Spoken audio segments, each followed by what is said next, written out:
Ready or Not, how'd you like it, Patrick? I like it a lot. I think it's got a really great script. I think it is very funny in parts. It is incredibly tense in other scenes. And to work both of those kind of tones is impressive. And to do it as well as this one does is great.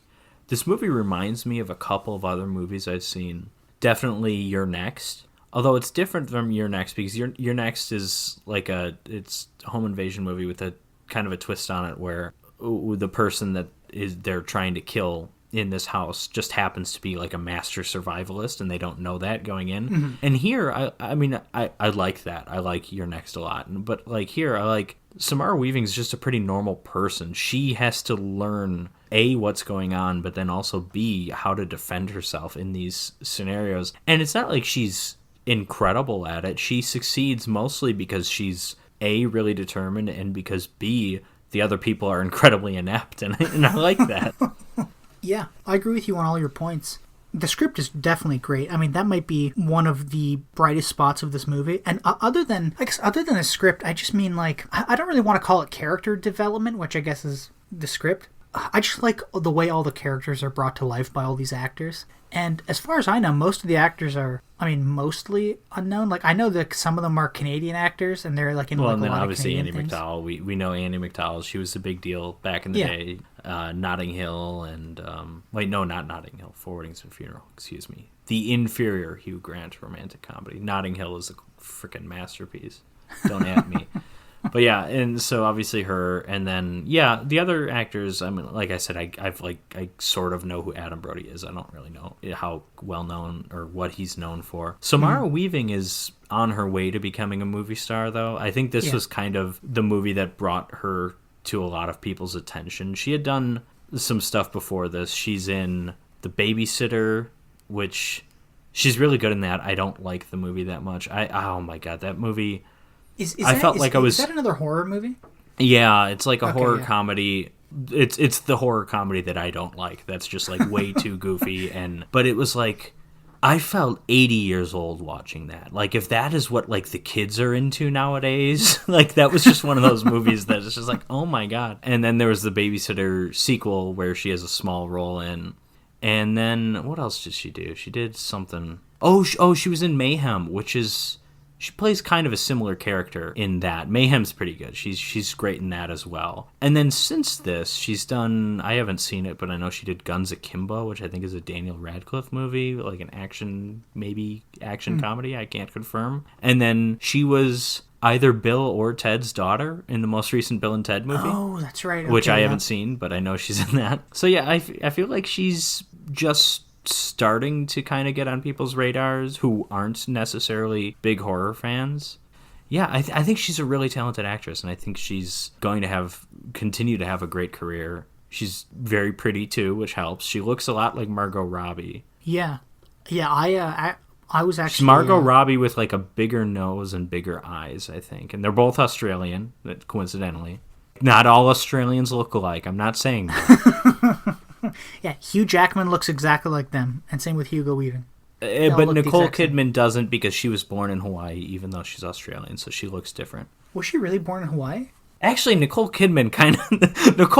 Now that I think of it, Nicole Kidman kind of looks like them. Is like an older version of Samara Weaving. Now that I really think of it, I know. As soon as you said that, there's something about it. I'm not sure if it's the eyes. There's something though. It's the mouth. General facial structure. Maybe it's like the mouth and nose, I think. Yeah, I was going to say chin and mouth, maybe. Yeah, I mean, I thoroughly enjoyed this movie. I watched this almost as many times as Killer Workout, because that is still number one for me. If I may, talk about one problem I have with it. Oh yeah, I don't think it's a perfect movie. I want to bring up a famous YouTuber. I'm not going to tell him by name, but I'm going to bring him up. My small problem is the scene where Daniel realizes, oh shit, my family does deserve to die. We're all terrible people. Like, you see that, and you see that realization. He's like, oh my god, I do have to help this girl, this poor girl. I don't give a shit about my family. As far as I'm aware, I don't get that same scene with Alex. I agree. Alex, in general, Alex is the worst part of this movie. I think he's like the least compelling actor. He's just kind of bland. He's just kind of there. He's just kind of Yeah, but I agree. His switching back and forth. I think the movie's trying to get us to see that, okay, now that he sees his wife has killed his mother, that's when he turns. But I don't really buy it. I'll tell you when I think he turned, because again, or was he evil all along and helping her as like part of a game? Like, I don't know. It's just a little confusing. I agree. Alex sucks. We get several scenes throughout. After he's been knocked out, he's pretending to be knocked out still while Helene and Tony are talking about his legacy, as in the legacy that Alex should have or will be having. You might get the sense that he's like, oh, maybe I'm really important to the survival of this family, but then he still breaks free. Before he breaks free, his mom comes in, Andie MacDowell, and they have a bit of a chat, and she says, you know, if you really didn't believe in all this stuff, you wouldn't have brought Grace back to the house to marry her. And he says, well, I love her, and we're going to run away together. I don't remember the exact lines, but then Andie MacDowell says something like, oh, honey, do you really believe that a girl that you've known for a year and a half knows you better than I do?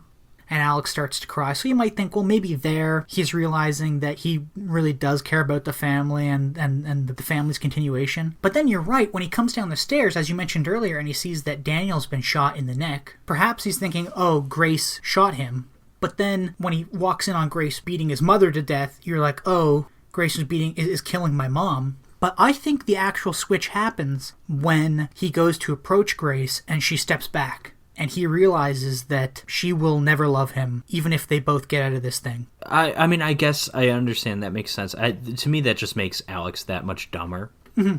Because, I agree. Again, like earlier when they had that argument in the cellar or wherever the hell, the hidden passageway, when he's like, oh, if I would have told you about this, you would have left. Like, yeah, and of course we both agreed with Samara Weaving there, but like in his mind, like, okay, movie character, oh, that's understandable logic, but like I don't understand why this is like a shocking revelation to him that she wouldn't want to be with him after. Like at this point, like how can you not understand if you just like let her go? Like, okay, you've earned it, you know? Yeah. I don't know. I'm just not the biggest Alex fan, I guess. I don't know. Yeah, I mean, and for me, he's really my only major issue with the movie. Everything else, I think, is okay. Now, but before you tell me, I mean, if you have anything you want to say that you did or didn't especially like about this, I was browsing around, and I came across a short review by a famous movie reviewer YouTuber, and he said some really interesting things about it, and I thought they were kind of nitpicky, but I also thought something that he said was... Oh, nitpicky? This couldn't be YMS, could it? No, it isn't. But this guy made a comment about the theme of the movie that I thought was pretty interesting, in that I think it's wrong, but I want to know your opinion on it. And he also said something about the way the movie was filmed. And he said that he didn't like that a lot of the movie was shot with a handheld camera. With the running through the hallways, that stuff worked really well. I don't think I was bothered by any of that at all. Mm-hmm. I mean, this isn't a Paul Greengrass movie or anything where it's like way over the top, so... Yeah, I mean, I really had no issue with it. There was just one point that the only time that I actually noticed it was, again, in the kitchen with the butler when Grace was still trying to escape the house. But I didn't have a problem with it. I thought that was kind of nitpicky.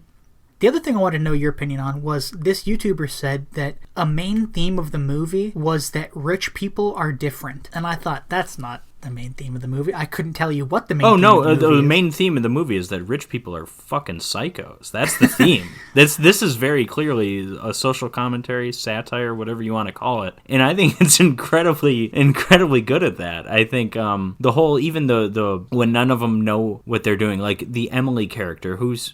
Emily and Fitch are the most over the top. Emily a little bit more so, I think. Fitch works for me comedically. He's great. But Emily, freaking out, doing coke, like, it's a bit much here and there. But the whole point with her is that she's never had to do anything for herself in her life. So the second she has to fire a gun, she like almost shoots her dad, and she shoots the wrong person here and there. And it's because she's never had to work a day in her life. I like that. Yeah, and there's also that line that I brought up near the beginning when Fitch says, we couldn't get our regular charter out of De Gaulle. Yeah. And I hate flying with everybody else. But also, too, there's a great line. Tony's talking about what will happen if they don't kill Grace by sunrise. And he said, do you remember the Van Horns? And Fitch goes, yeah, I thought they all died in a house fire. Right? He goes, no, that's what they said in the media. But, well, trust me, you don't want to know how they died. That one line implies that basically every old rich family has been aided supernaturally at one point or another, which I think is really interesting. And it's like, it's obviously satirical, but it's like, rich people are weird, and rich people tied to traditions too, and that's why I say like old money, like that kind of thing is weird. You know, the old, I think it's Skull and Bones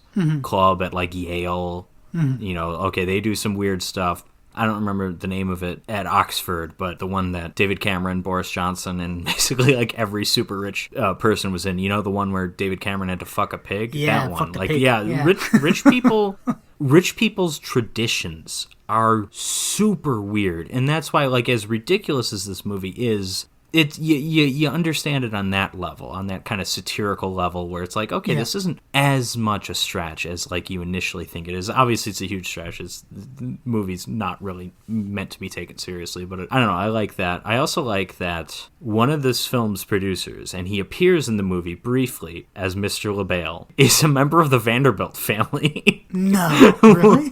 Yeah, I don't know. I mean, families like that have been around for like hundreds of years and stuff. Like that money is spread so thin potentially throughout, you know, hundreds of cousins and stuff like that. So I don't know how like central he is to the family, but he is a Vanderbilt. So that's cool. Great. So maybe there's some personal experience brought to this movie. Probably not, because he doesn't have a writing credit or anything. But wouldn't that be great if that was like an old Vanderbilt tradition? You know.